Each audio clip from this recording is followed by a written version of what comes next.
Oke, faleminderit. Besoj që është një temë shumë e mirë dhe kolegi advokati ja besoj din në atë fushën juridik prej po nisma pikut më të vjetra ku janë martu me mësit se drejt zakonore të jë dhe ka pas një besi që tha zonja dhe një farë mensie tjetër o konë një lidhje fort emocionale mes edhe që janë martu mes dhe u konë tjetër tradit tash faktikisht prej sa kohë tash njofton vetë edhe ma mire sende. Po një sen që për lëviz shumë është që qiftet kur nuk janë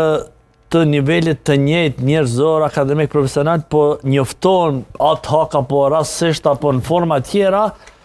dhe qifti tjetër, nëse është një qift më i bukur se tjetër ose vjen nga një familje për një qoshtë dhe bashortja apo femër nga Prishtina, hinaj dallime dhe konflikti, dhe që aty fillen e qarja se dominimi, që shtojnë atë termin popullor, në qef, me kuptu dhe opinione se tash më shpem me tash terma juridik, për shama, ja merë onën, ja hanë kokra që shtojnë abedin, dhe ja kesh përdor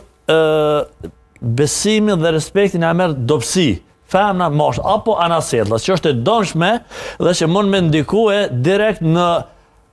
familjen dhe organizimin e familjes, se tash nuk ka rrallë që mundet me thonë, dikush që jetojnë me vjerri, ajo është kamuflazh, tash edhe mundësit po jenë që po blenë banesa, shtëpia me kredi që është bo mirë, po bile respektin dhëtë me pas maksimal ndaj prindet të burrit edhe anasellas. Po nëse fillon kesh përdorim, unë e një plot qifte në Prishtinë, se këtu e kemi jetën e zhvillon, po edhe jashtë, kur marrin pjesë në për konferenca me angazhim profesional e ndërume, unë e shoh shpesh sidomos se qiftet janë njoftuar rastësisht dhe nuk përshtaten sfera janë sa për sifaqe dhe ja kesh përdorin besimin dhe unë një qift sot me bo mi thonë gruaja mos habuk një abdet ajs hambuk dhe kesh përdor mënyra forma, ja kesh përdor bugjetin, ja kesh përdor shumë sene edhe e ka një farë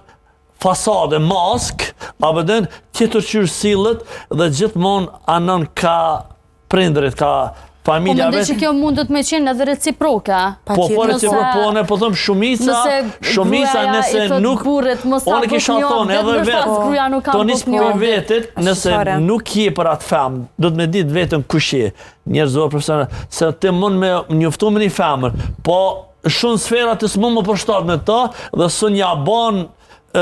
nivelin e saj edhe